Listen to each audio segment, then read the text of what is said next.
여러분 안녕하십니까? 한 주간의 교계 뉴스와 함께하는 C채널 리포트입니다. 먼저 첫 소식부터 전해드립니다. 서울의 중심지인 서울시청합광장에서 또 한 번 퀴어 축제가 개최됐습니다.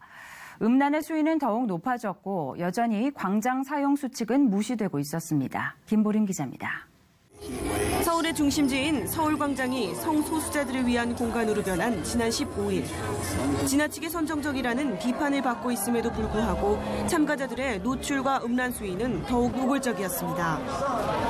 또한 서울광장 사용 수칙을 어기는 불법 행위들이 속출했습니다. 망사 팬티와 속옷만을 착용한 것도 모자라 아예 자신의 신체 부위를 노출한 이들도 있었습니다. 부스에선 각종 성인용품과 그들의 사상을 담은 관련 상품을 전시해 판매하고 있었습니다. 또 퀴어 축제가 벌어지는 서울광장 잔디 곳곳에선 쓰레기가 나뒹굽니다.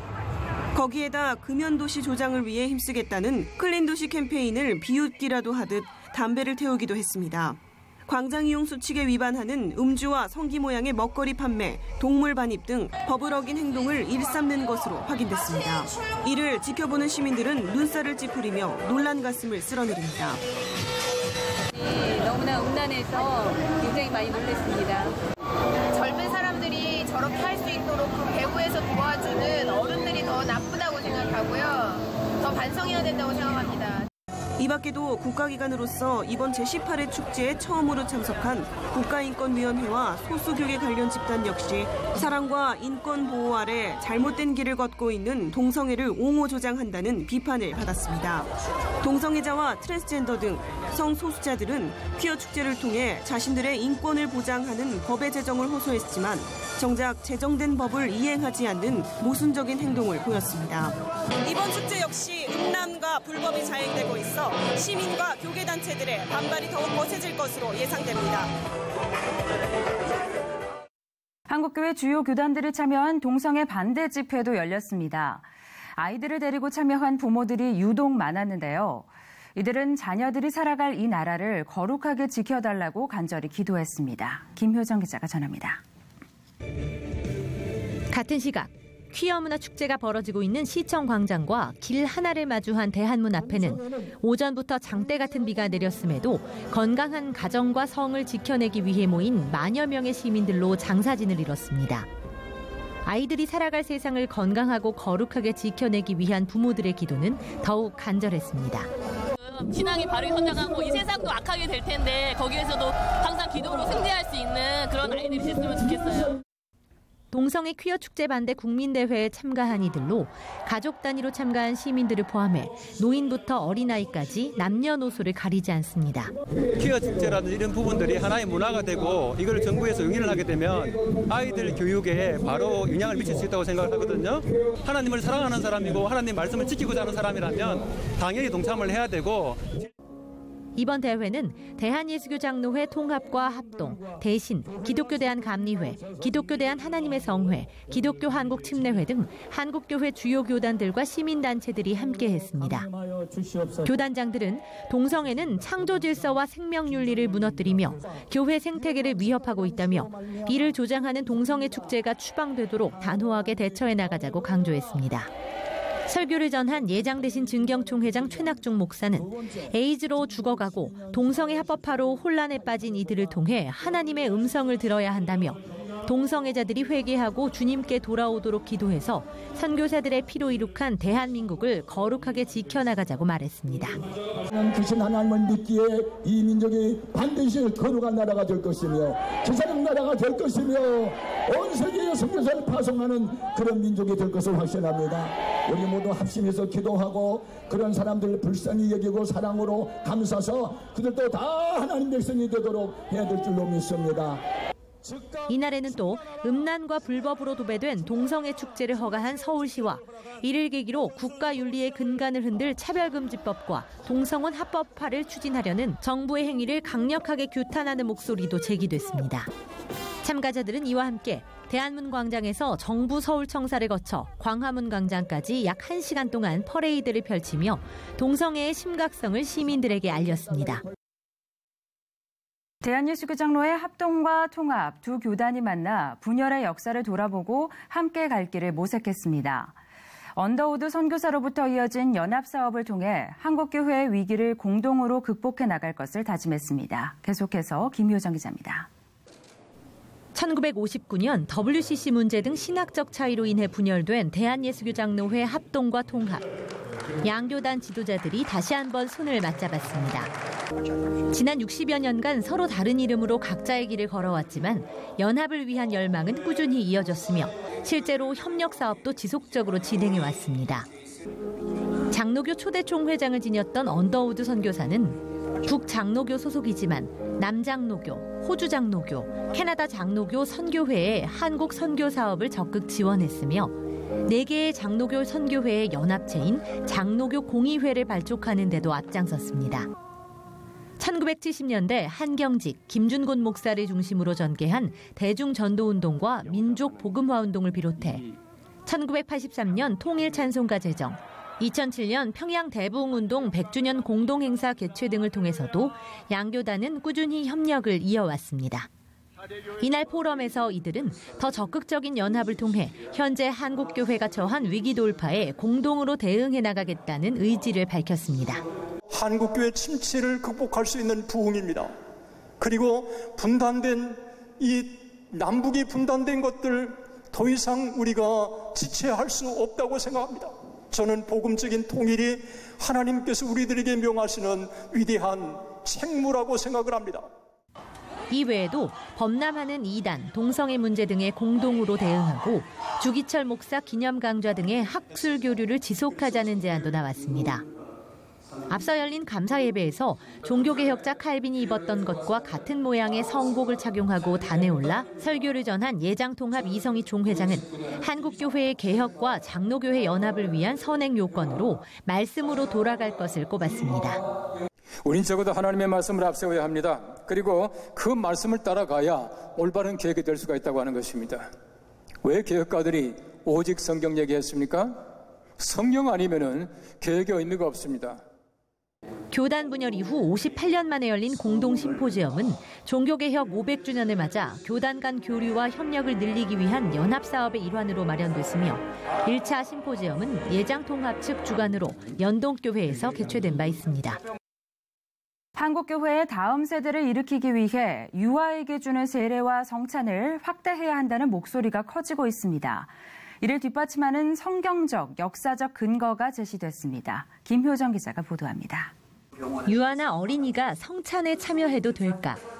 기독교 역사에서 가장 오랜 시간 지속돼 온 논쟁 중 하나입니다. 인지할 만한 능력이 없어 세례와 성찬이 불가능하다는 입장과 은혜의 산물이므로 막아서는 안 된다는 주장이 팽팽히 맞서왔습니다. 현재는 각 교단, 교회별로 기준이 다른데 기준이 엄격하지 않은 교단에서 신앙생활을 하던 교인이 보수적인 교단으로 옮길 경우 이미 얻었던 자격이 박탈되는 경우도 발생하고 있습니다. 영남신학대학교 김명실 교수는 유아 성찬이 가능한 배경을 성경적, 역사적 근거에서 찾습니다. 모세를 따르던 어린이를 포함한 공동체가 홍해바다를 건너고 신령한 음식을 함께 먹었다는 말씀과 유대인들의 경우 오래전부터 온 가족이 함께 모든 의례에 참여해왔다는 점 등을 들었습니다. 김 교수는 또 국내외 여러 교단들 역시 유아 성찬을 확대하고 있는 추세를 언급했습니다. 북장로회와 남장로교회가 연합해서 1983년에 지금 연합장로교회죠. PCUS에서 첫 번째 그 예배 지침서에 이렇게 이야기를 합니다. 성찬으로 초대할 때에 반드시 유아 세례자들도 포함해야 한다라고 분명하게 명시하고 있습니다. 그래서 어린이들이 소외되지 않도록 의도적으로 주의를 주고 있음을 알 수 있습니다. 김 교수는 한국의 경우에도 이미 70년대 후반부터 유아와 어린아이의 성찬을 허락하고 있는 한국 기독교 장로교를 포함해 기독교 대한감리회 등이 유아 성찬을 진행하고 있다며 예장합동의 경우도 만 2세까지로 규정된 유아 세례 연령을 없애는 방안을 검토하고 있다고 말했습니다. 단 여전히 성찬의 중요한 근거가 되고 있는 고린도전서 11장 28절에서 29절 말씀 가운데 성찬의 자격으로 언급되는 분별의 능력을 어떻게 해석할지는 논쟁거리입니다. 또 현재 세례와 성찬을 한 자들에게 주어지는 공동의회 회원 자격 요건 등을 개정해야 하는 등의 문제도 남아 있습니다. 예장통합총회는 그러나 어린아이가 내게 오는 것을 금하지 말라고 말씀하신 예수님의 계명을 따라 유아 세례자의 성찬 참여는 현재 목회 현장에서 가장 시급하게 요구되는 부분이라며 이와 같은 내용을 오는 9월 열리는 총회 때 상정할 예정이라고 밝혔습니다. 과거 동독과 서독으로 나뉘어 있던 독일이 하나가 될 수 있었던 계기가 많은 이들의 기도였다는 사실 혹시 알고 계십니까? 독일 통일의 불씨가 됐던 라이프치히의 성 니콜라이 교회를 소개합니다. 제단 위에 평화의 천사가 그려져 있습니다.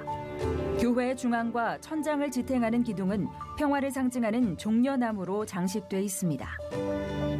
지난 1539년 종교개혁가 마틴 루터가 설교를 하면서 본격적인 종교개혁이 시작된 곳, 성 니콜라이 교회입니다. 음악의 아버지 바흐가 활동했던 성 토마스 교회와 함께 독일 라이프치히를 대표하고 있는 성 니콜라이 교회는 지난 1989년 베를린 장벽을 무너뜨린 민주화운동의 시발점이 된 곳으로 더 잘 알려져 있습니다. 1980년대 초 구동독에서 통일을 염원하던 청년들은 이곳에서 크리스티안 퓨러 목사를 주축으로 평화 기도회와 무원 시위를 이어갑니다. 이곳에서 시작된 기도회는 점점 인파가 몰리며 사회 각계각층의 참여로 민주주의와 독일 통일을 요구하는 거대한 비폭력 평화 시위로 확대되기에 이릅니다. 그리고 마침내 1989년 11월 9일 평화를 염원했던 많은 이들의 간절한 기도는 견고하게만 보였던 베를린 장벽을 무너뜨립니다. 동독과 서독이 하나가 된 지 28년이 지난 지금도 니콜라이 교회에서는 평화기도회가 열리고 있습니다.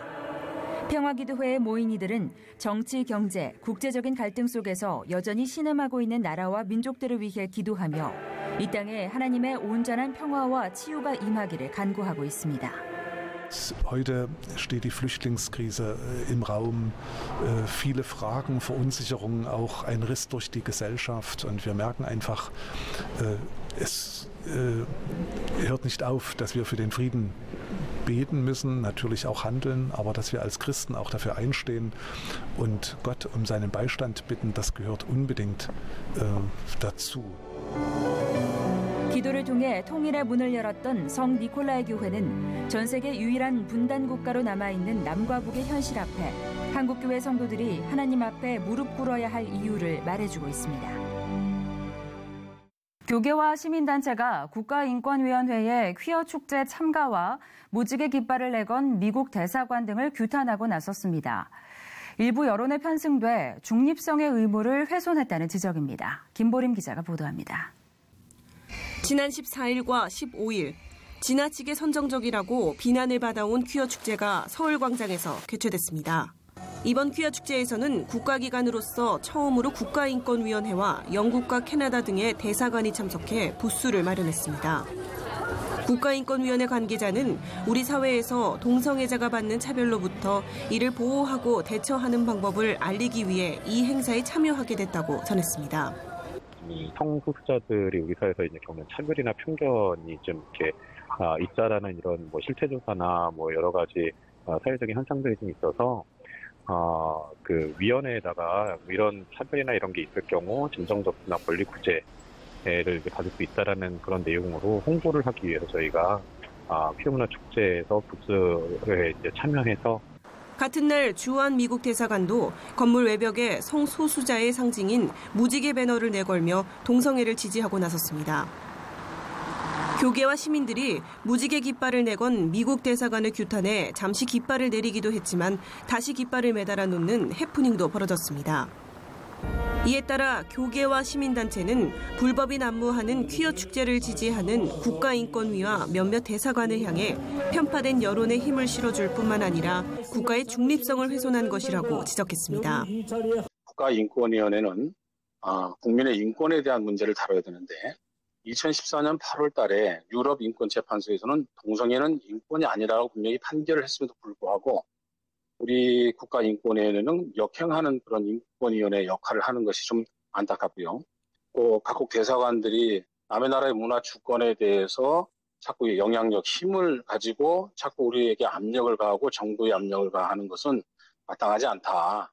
퀴어 축제에 국가기관과 각국 대사관들의 참여가 늘어남에 따라 향후 이에 대한 적극적인 대책이 요구되고 있습니다. 이어서 그 밖의 교계 소식 전해드립니다.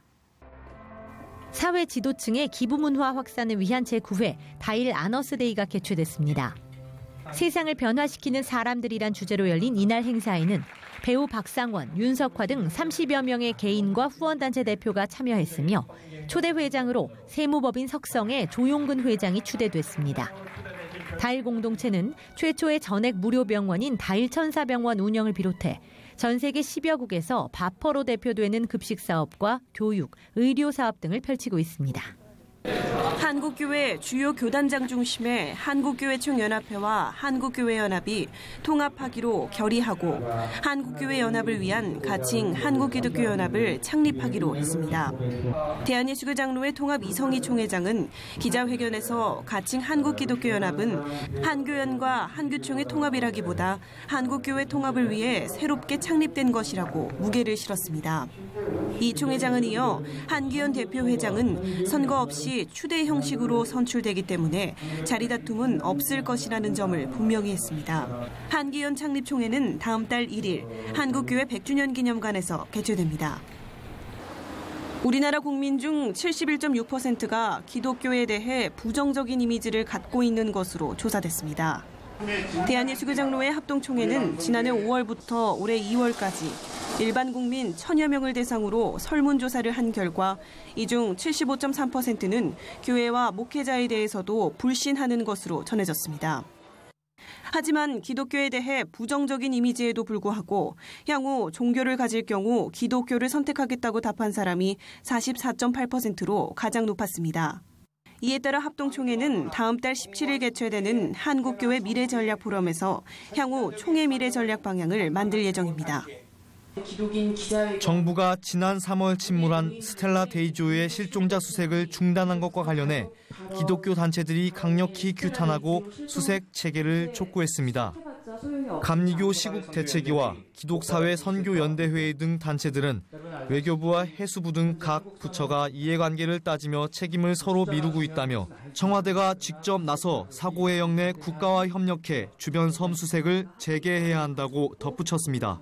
스텔라 데이지오는 지난 3월 말 우루과이 인근 남대서양에서 침몰한 화물선으로 한국인 8명 등 총 22명의 선원이 실종된 상태입니다. 한국기독교총연합회 임시총회가 오는 8월 24일 목요일 오전 11시로 확정됐습니다. 곽종훈 직무대행은 선관위의 진행에 따라 공명정대한 선거가 이루어지고 한기총이 한국교회의 본이 되는 기관으로 발전해 나가길 소망한다고 밝혔습니다. 한국구세군이 구세군의 도움으로 심장병 치료를 받은 어린이들을 위한 축하 만찬회를 진행했습니다. 이번 축하 만찬회는 지난 6월 입국해 심장병 수술을 받은 몽골 어린이 6명과 필리핀 어린이 5명 등 총 11명의 어린이들과 그 보호자들이 초대되어 아이들의 회복을 축하했습니다. 북한정의연대가 현 시점에서 우리 정부가 북한과 대화하는 것은 시기상조이며 정부가 한미일 국제협력 관계를 유지하면서 북한에 대한 압박과 제재를 분명히 해야 한다고 밝혔습니다. 아울러 북한과의 실제적이고 가능한 대화의 장이 열릴 때까지 인내하면서 지혜로운 판단을 해야 한다고 덧붙였습니다. 조명균 신임 통일부 장관이 한국기독교교회협의회를 방문해 통일 정책에 있어 민간과 긴밀히 협력해 나가겠다고 밝혔습니다. 조 장관은 민간단체의 자율성을 보장하는 한편 정부와 민간의 원활한 대북 통일 정책을 이끌어가겠다고 강조했습니다. 합창음악의 순수성과 교회음악의 바른 이상을 제시하는 서울 모테트 합창단이 기쁨의 노래라는 주제로 제106회 정기 연주회를 가졌습니다. 이번 연주회에서는 핸델이 작곡한 곡들로 구성돼 그의 음악성뿐 아니라 신앙심까지도 느낄 수 있었는데요. 국내 유일의 민간 프로 합창단인 서울 모테트 합창단 정기 연주회, 지금부터 제가 소개해드리겠습니다. 지금 흐르고 있는 곡은 핸델의 시편 112편 D 메이저입니다. 1706년부터 1710년까지 대부분의 시간을 이탈리아 로마에서 보내면서 가톨릭 미사를 위해 사용한 칸타타 작품입니다. 핸델의 이탈리아 작품 중에서도 대표적인 곡으로 잘 알려져 있죠. 지난 17일 서울 모테트 합창단이 기쁨의 노래라는 부제를 가지고 제106회 정기 연주회를 가졌습니다. 106번째를 맞이한 이번 정기 연주회는 핸델의 곡으로 구성됐는데요. 서울 모테트 합창단 박지용 상임지휘자의 지휘에 소프라노 오은경, 테너 최상호, 베이스 정록기, 서울 모테트 챔버 오케스트라의 협연으로 핸델이 이탈리아 정통 가톨릭 미사곡과 영국 성공의 예배곡으로 작곡한 두 종류의 곡을 관객들에게 선보였습니다. 작년에 하반기가 좀 슬펐잖아요. 그래서 뭔가 밝은 미래를 생각하면서 프로그래밍 했고, 기쁨의 노래를 충족시킬 만한 음악은 너무도 많지만 특별히 핸델의 작품에서 밝고 명랑하고 또 이 성경의 텍스트를 잘 그렇게 표현한 곡들이 참 많기 때문에, 그렇게 밝은 곡들이 많기 때문에 선정하게 됐습니다. 서울 모테트 합창단은 올해 창단 28년째를 맞이하는 국내 유일의 민간 프로 합창단인데요. 정기 연주회 외에도 교회 연주, 지방 연주, 소외된 이웃들을 위한 특별 연주 등 다양한 연주 활동을 이어오고 있습니다. 지난 2005년에는 모든 예술인들의 최고의 영예인 대한민국 예술상을 개인이 아닌 음악단체로서 최초로 수상하면서 그 실력과 음악적 가치를 인정받은 바 있고요. 지난 2014년에는 서울 모테트 음악재단을 설립해 국제문화교류 사업, 청소년 문화예술 교육 사업 등을 펼치며 활동 영역을 넓혀가고 있습니다. 최근에 교회 음악의 경향들이 순수 음악을, 특히 이제 찬송가 위주라든지 그런 순수 음악에서 벗어난 음악 경향으로 흘러가는 경우가 굉장히 많습니다. 그래서 저희들은 앞으로 꾸준히 세계 속에 한국 문화를 알리는, 특히 합창 음악을 알리는 데 있어서 선구자적 역할을 하려고 노력을 하고 있고요.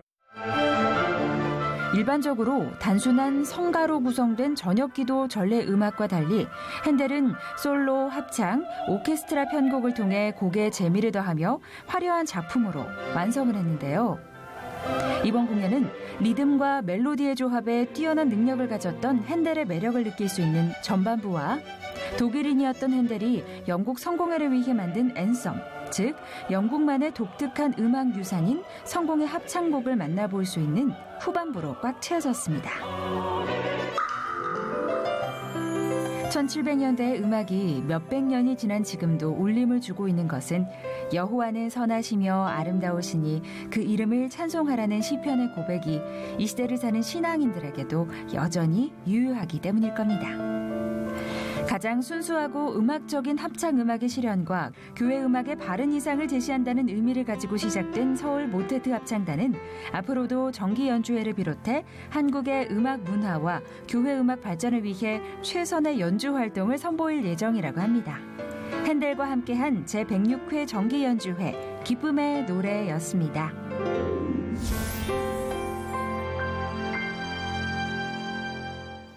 문재인 정부가 국민들의 자유로운 여가 생활을 위해 노동자 휴가 지원제를 도입한다고 발표했습니다. 이와 함께 대체 공휴일 확대와 공휴일 제도도 개선하겠다고 밝혔는데요. 일과 휴식의 균형이 이루어지도록 계속해서 문화생활과 관련된 복지 제도들이 더 확대될 수 있기를 기대해봅니다. 오늘 순서는 여기까지입니다. 저는 다음 시간에 인사드리겠습니다. 시청해주신 여러분 고맙습니다.